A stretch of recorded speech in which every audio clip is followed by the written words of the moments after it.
Welcome back. It's good to have you here for another conversation with a trusted person. Today I have Barb Steiner with us. She is a pediatric nurse practitioner, and I just am so thrilled that she's willing to sit and talk with us a little bit about COVID-19 from a health professional's perspective. Again, just like with Boomer, I've got several questions that we want to go over and just hear what Barb has to say. So Barb, welcome, and we're just going to start right off with what are the facts we need to know about COVID-19? Okay, when I thought about that question, Todd, I thought there's just lots of different directions I could go with that answer, because we are just bombarded with so much in the news every day, so That's much right. information, and I think I see so many reactions to it as well. I see a lot of panic, I see fear, I see uncertainty, sometimes even apathy, just kind of blowing it off. The coronaviruses have been around for a long time, and there's just a lot of different strains and different types of it. And what is so different and I think difficult with this one is it's a new strain, and there's no immunity to it. Thus the novel. Yeah, so that's where we get the novel coronavirus, yes. Gotcha. It's because it is new. And because it is new, there's no immunity to it, and because there's no immunity, it just spreads very quickly. So I think we live in a time where we like quick answers and quick fixes. We like the medicine that just takes care of it right away, we like the vaccines to prevent it, and we just don't have that with this. And so we have to rely on other measures. And those measures, I think, is what is just very uncomfortable for us and what we don't like right now. Like the social isolation, the distancing, and it's just very hard, it disrupts our lives. And you'll notice we did measure, Barb and I are sitting Measuring tape. 6 feet apart. That's why the measuring tape is there. We're sitting 6 feet apart. And it's uncomfortable. Like, it's uncomfortable to try and have a conversation. I would be a couple feet over, but this is what we need to do. And so we're trying to just, even in this environment, show what we need to do. So yeah, social distancing. Right. And so, but that's what we have to rely on right now are these measures, and we hear the phrase, lots of phrases, but one of the phrases is flatten the curve. Yes. And the reason we have to do that is because this just really affects our frontline people, our healthcare professionals. Just the volume of people that are coming through, like the hospitals and doctors' offices, we're getting short on supplies, the personal protective equipment, your masks, your gowns, your gloves, and it's just so much volume coming through, it's just too much to handle all at once. So we're going to run out of supplies, we're going to get our healthcare professionals sicker, and then they can't take care of the rest of us. So if we can slow down that volume, that's what that flatten the curve means, we can then, I hope, get over this quicker as well, because we've not spread it so quickly. We can handle the volume that is coming through, because you have to realize all that volume is just there in general. We have influenza. Right, it's flu season, right? Complications. Well, hopefully we're starting to Yeah. dwindle, but it is still there. When does it end? Doesn't it end in March, well, April? every year's a little bit different. Okay, but this season? We still see a little bit of it in the office, but not too much yet. Good. It's getting better. Praise but the the Lord. complications of that, you have your heart attacks, your strokes, your car accidents. Just the normal stuff. So the normal stuff coming through, and then you have very sick people coming through that need hospital beds and need ventilators. We just don't have the supply for that. So that's why we have to just follow some of these guidelines so we can flatten that curve. It really protects all of us, but we have to protect our healthcare professionals as well. So. Yeah, that's, I mentioned in the prayer time we had this morning, prayer time live at 10:30 on our YouTube channel, I talked about a video of a nurse in Detroit, just talking about the situation just in Detroit, like just north of us. Right. And it's really sad because they're trying. The medical professionals are trying really hard, and they're going to continue to try. But that flattening the curve, that makes a lot of sense. So in that sense, in that spirit, what can I do personally? What do you think we should do as personal agenda for each day, how we can stay safe, how we can be safe? Okay, well, I think there's 5 things that all of us should remember. We need to wash our hands, wash our hands, wash our hands. Keep your hands away from your face, and if I haven't already said it, you need to wash your hands. But joking aside, I mean, washing your hands is just so key. Yeah. And if you have soap and water, that's what we want you to use to get rid of the germs. If you don't have that, you can use some hand sanitizer. We prefer 70% or higher to kill the germs. Either way you do it, you need to make sure you get all the surfaces of your hand. You need to get between your fingers. You hear it said too to try to do it for 20 seconds. There's lots of little things out there you can remember how to time yourself. One of them is sing the happy birthday song twice. You can sing through the ABCs. Another one I've heard too that I think can be helpful to all of us is to say the Lord's Prayer. Hey, and there you go. If we can say that prayer multiple times during the day, that's even better, I guess. Absolutely. So we want to make sure we're washing our hands long enough, okay?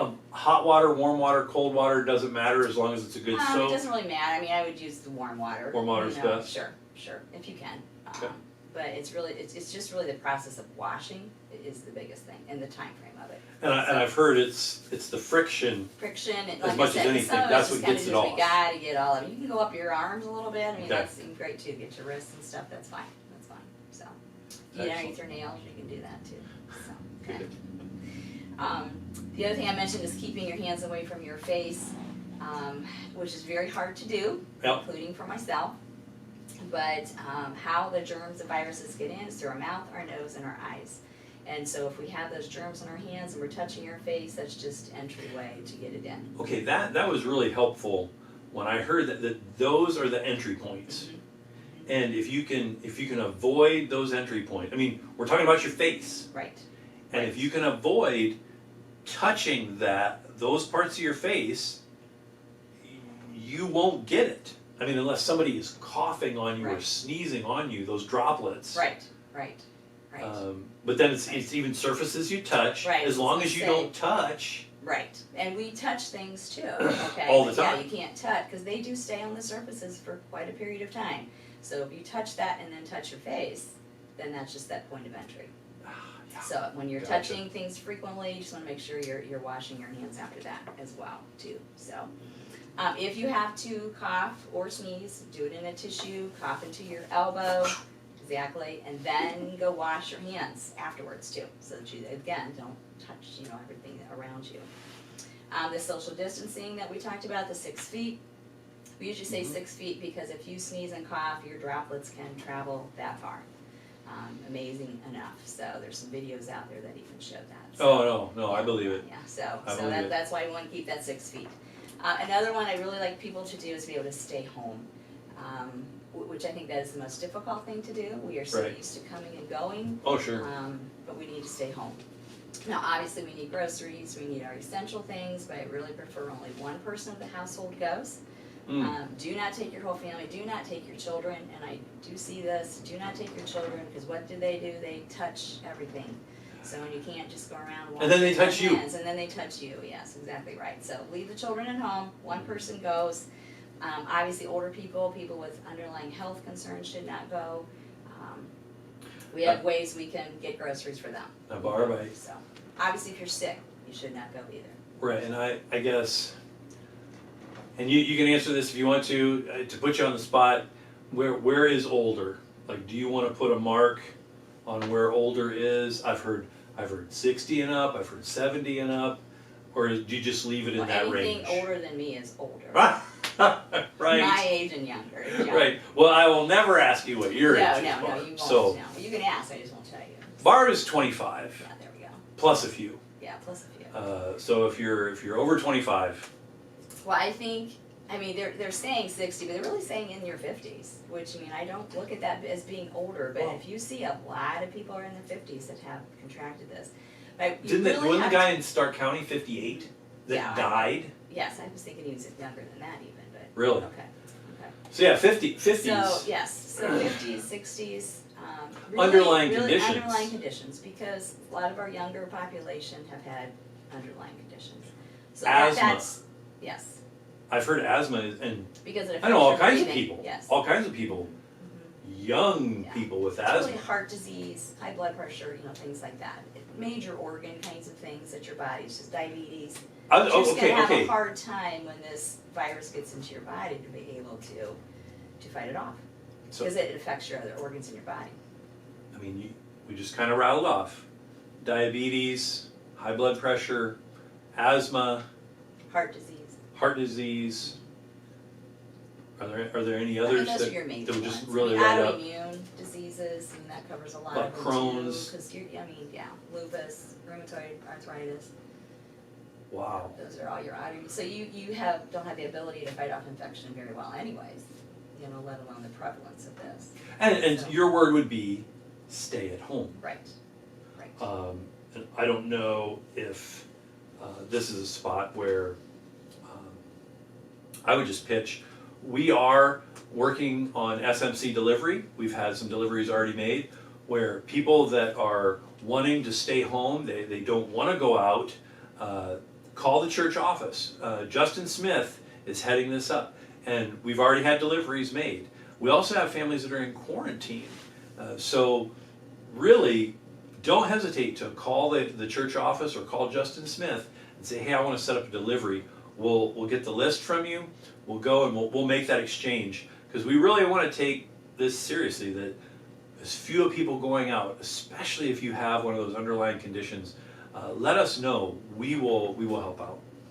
And those items can just be dropped at the door. I mean, Right. there's no contact. It's Yeah, it just- would be a no touch. It would be a no touch. Right. Right. No touch thing we're doing. Right. So those are the 5 things. Wash your hands, wash your hands, wash your hands, wash your hands, Right. wash your Right. hands. Right. And then a few other things. Well, then, like I said, just keep your hands away from your face. The social distancing. Stay at home. So, Excellent. yeah. To sum it up. So. This is one thing that I think gives me more hope than anything, but just talking about how does someone recover if they have coronavirus. What are things we can do to I mean, if you see that you're starting to have symptoms, what should you do? What can we do to push through if we do get it? Well, first of all, we'll look at the symptoms, which are wide and various and mild to serious to mimics everything else that's out there right now too, which is what makes it difficult. The main ones are cough and fever, shortness of breath, but we are seeing mild the runny nose, the body aches, headache, even diarrhea. So again, And those are all markers. those are all markers. People have had those symptoms, but again, those can be other things. That's everything. And that's a difficulty. We just cannot test everybody either. Right. We're going to run out of tests, for the people that really do need to be tested. So what I've suggested is if you have any of those symptoms, you need to stay home. If you would not have gone to the doctor for those symptoms 6 months ago, then just stay home. Don't be running to your doctor's office. Don't be running to the hospital, especially the ERs. So a little bit of common sense. Common sense. Don't so panic. If this is something you can take care of at home, monitor your fever. I mean, you're going to monitor your symptoms. Right. Monitor your fever, push your fluids, get your rest. If you live with other people, stay away from them, isolate yourself.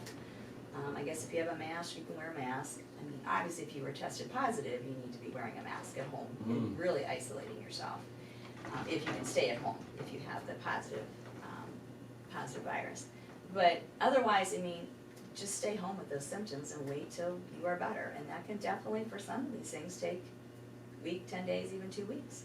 Okay. Which if you're positive, there's not, 14 days is kind of what is set, but everybody's different, and your healthcare professionals, your health departments are gonna help decide when you're kind of allowed to go back out if you have been tested positive. Okay. Because everybody's a little bit different, if you get a recurring fever again, then that kind of sets you a little bit farther again, so everybody's different. But, so if you're not tested positive, but you do feel like you have some of these symptoms or you're wondering, just stay home. Okay. But obviously if you're getting worse, especially shortness of breath, problems breathing, you do need to go to the emergency room. You need to get yourself taken care of. Is that, here again, you can answer this. I'm just trying to figure out where is the line, stay home, manage symptoms until shortness of breath. Shortness of breath is pretty scary. Would you say Right, that's but where, you're or gonna, fever? well, you're gonna see that your breathing is becoming a little more difficult. I mean, don't wait till you like can't breathe to go. Right, you right, know? right. So, but if you've got this cough, if you can start telling you're a little bit more winded, you know, walking around the house or going up your stairs, there's a change, okay? Okay. So you do need, and you can always contact your doctor's office Tell and them what talk you're. to them. You don't have to necessarily go in, let Mhm. them guide you, because usually they're gonna just help you decide where you need to go to get tested if you need to get tested. They're not gonna be testing you in the doctor's office, Right. okay? So, but you don't necessarily need to show up and give your symptoms to everybody else there. Right. You know, so Right. if you have a question, you can call them and ask too, you know. But if you can manage your symptoms, this is not something different than you having cold The flu. symptoms, you know, then you can stay home and just like I said, isolate yourself. Is there a temperature threshold that you would say? I Wow, would this probably is look at- transition. This is now serious. If your fever's, I mean, no, I'm not gonna give you All a right, set, all right. a set temperature okay. because it can be different a little bit for everybody. I would look at the longevity of it, how many days you're having fever. If Gotcha. you have a couple days and then it kinda, each day's getting better, okay. If you're, 5-7 days out and you still have a pretty significant temperature. So persistent. It's persistent and just how are you doing, Yeah. If you're getting dehydrated, that's why fluids, especially if you have a fever. See, so much of this sounds like managing the flu. Right. And Well, managing any virus, okay? Yeah. So that's why if you're not sick enough to be hospitalized, you need to keep yourself away from other people Right. and don't contaminate them, especially our healthcare professionals too. So if you can manage it at home, stay Do at it. home, okay? But obviously, if you're concerned, you can at least be phone calling your doctor or go in if it's obviously you've got worsening symptoms. And as far as medications, I mean, managing with your Tylenol, with your cough medicines, those type of things, just to keep the Yes, and even symptoms. be careful with that too.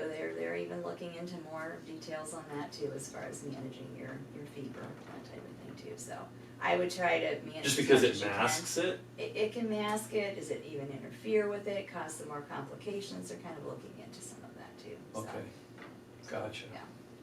Gotcha, But pushing your fluids, monitoring your fever for sure. okay, Yeah. that's a good word. Have your water bottle, Mm-hmm. keep drinking. Mm-hmm. All right.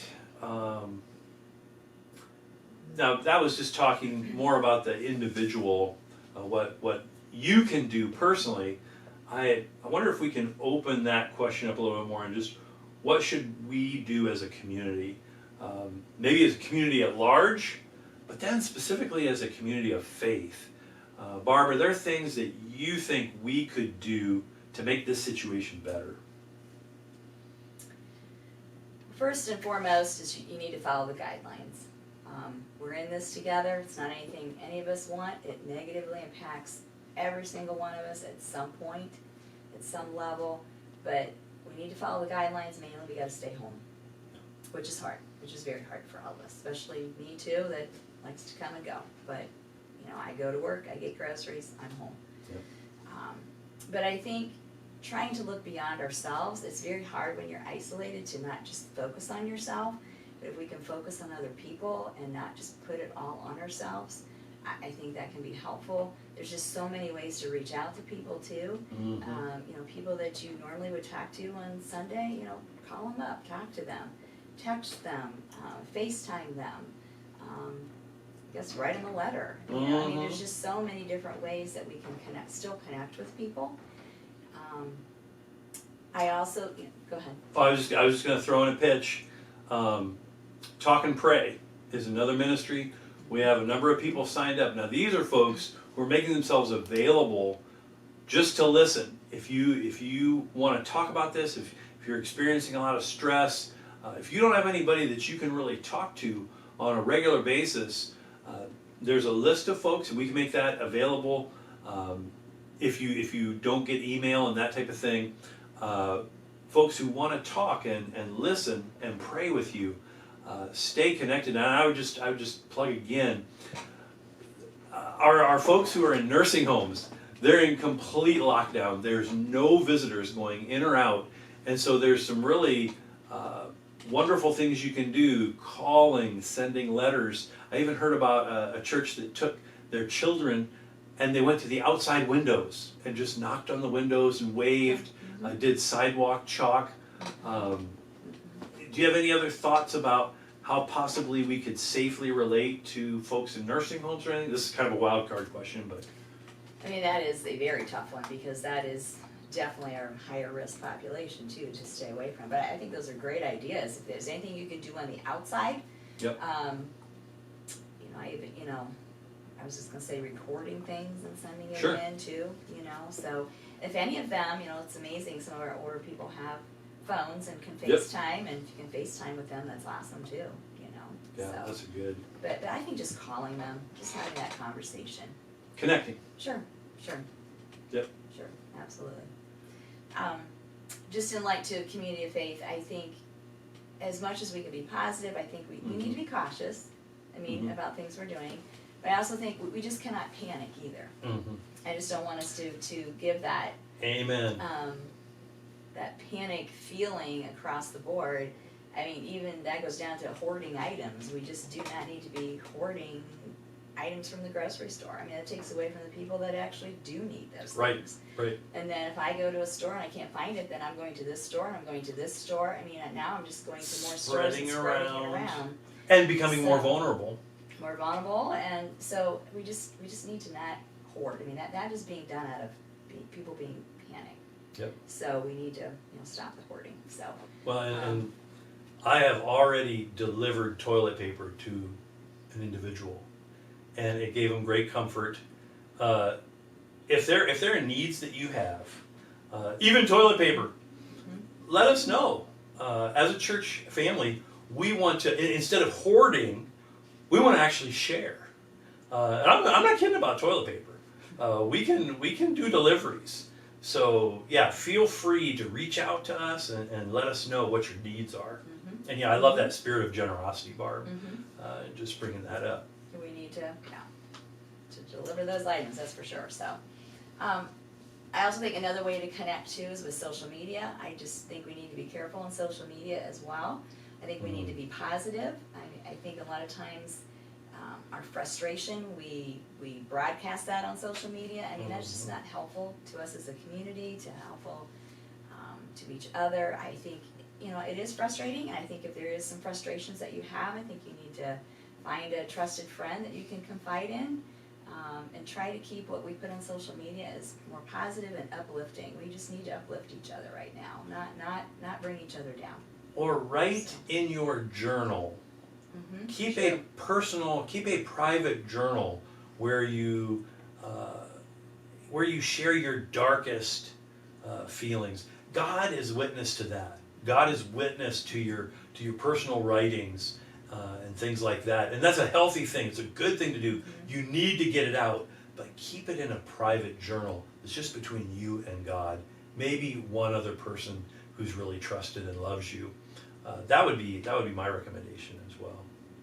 Well, just that relationship with God was kind of my next point too. I mean, now's a great time to just be reading our Bibles more, memorizing scripture.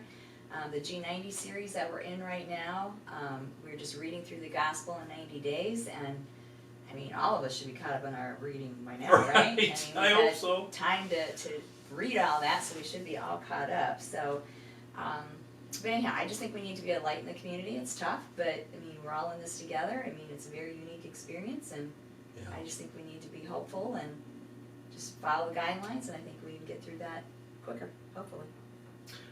I will plug too on our website, smc585.org.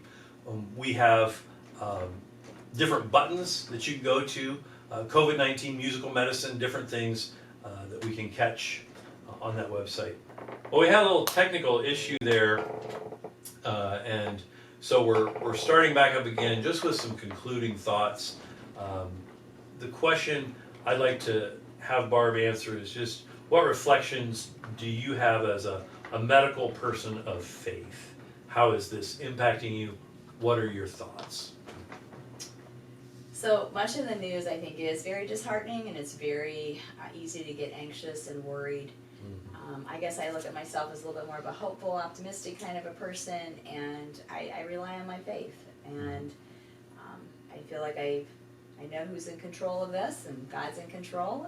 And but we do need to find ways to uplift ourselves, and I have found ways on other like faith-based kind of platforms where I've either read things or listened to things that are just very uplifting. Even music for me, worship songs for me, I think are very uplifting, and we need to, I think there's lots of things on our website, but I think we need to expand and look at those kinds of things too. And I think you and Justin have worked really hard at giving us a community of faith here. Even though we can't physically be together, we can still have that kind of strength and encouragement from each other. I feel like just kind of reflecting on all of this, I think we all can learn and gain some insight on what's important to us, what we take for granted. Lots of things we've taken for granted. But God is the one that's in control right now. We just really have to put our hope and our faith in Him. Yeah, amen. Well, Barb, I really appreciate you being here, having a talk with us about COVID-19, what we can do from a health perspective. Want you to know that if there are other talks that you would like to have hosted here on our website, I am more than happy to sit down with people and have these talks. I hope this one has been helpful for you. If there are comments or questions, feel free to put those down in the comment section on this YouTube page. Thanks for tuning in, and hopefully we'll see you again soon. Be well.